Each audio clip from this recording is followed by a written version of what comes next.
Bonjour à tous et bienvenue sur Libre Hypnose.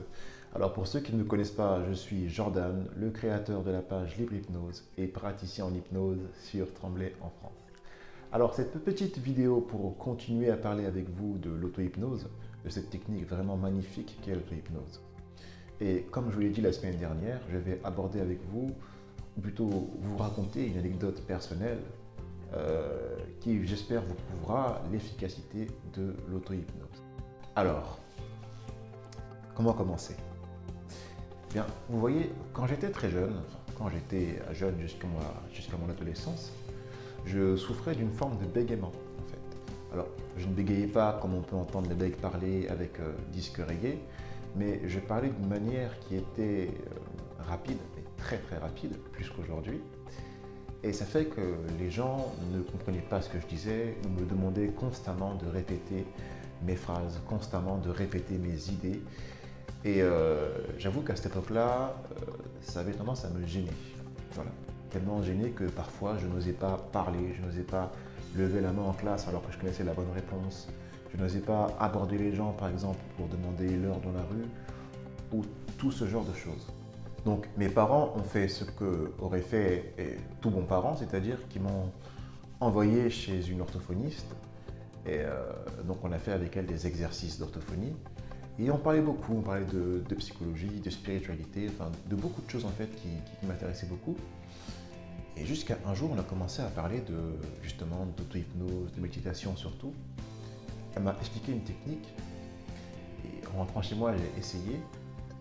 Et puis j'ai trouvé ça un peu étrange. Je me suis retrouvé dans un état de transe hypnotique. C'était assez bizarre. Et donc voilà, c'est quelque chose que j'ai répété par la suite. Vraiment, c'est quelque chose que j'appréciais. Et puis je me suis rendu compte que, en fait, cet état-là me permettait d'être plus calme, d'être plus serein. C'est un état qui me permettait d'être plus confiant quelque part en moi. Et puis surtout, je me suis rendu compte que, à mesure que je pratiquais cet exercice, j'avais plus de contrôle sur mes émotions. Et donc plus de contrôle sur mon bégaiement. Aujourd'hui, comme vous le voyez, mon principal outil de travail, c'est ma voix. Donc vous vous rendez compte que au départ, j'avais peur de ma voix, j'avais peur de m'exprimer devant les gens, et aujourd'hui, je ne fais que ça. Je travaille qu'avec ma voix. Donc on peut dire d'une certaine manière que cette technique a transformé ma vie.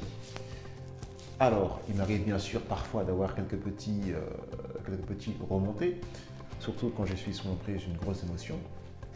Mais voilà, au quotidien, je sais que ça ne me dérange plus d'aller parler aux gens ou alors de m'exprimer devant des personnes. Si vous aussi, vous souhaitez apprendre cette technique qui vous permettra de travailler pas seulement sur le bégaiement, mais également sur la maîtrise, sur le contrôle des émotions, enfin la gestion des émotions, sur le contrôle du stress, de l'anxiété, sur comment communiquer avec son subconscient, eh bien, je vous invite à me contacter, à rejoindre le groupe que j'ai créé sur la page Facebook Libre Hypnose pour commencer à travailler sur l'apprentissage de l'auto-hypnose.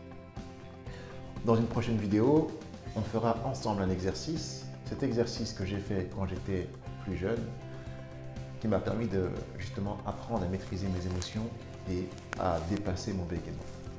Mais ça, on verra la semaine prochaine. Je vous remercie d'avoir regardé cette vidéo et je vous dis à très bientôt sur Libre Hypnose. Ciao!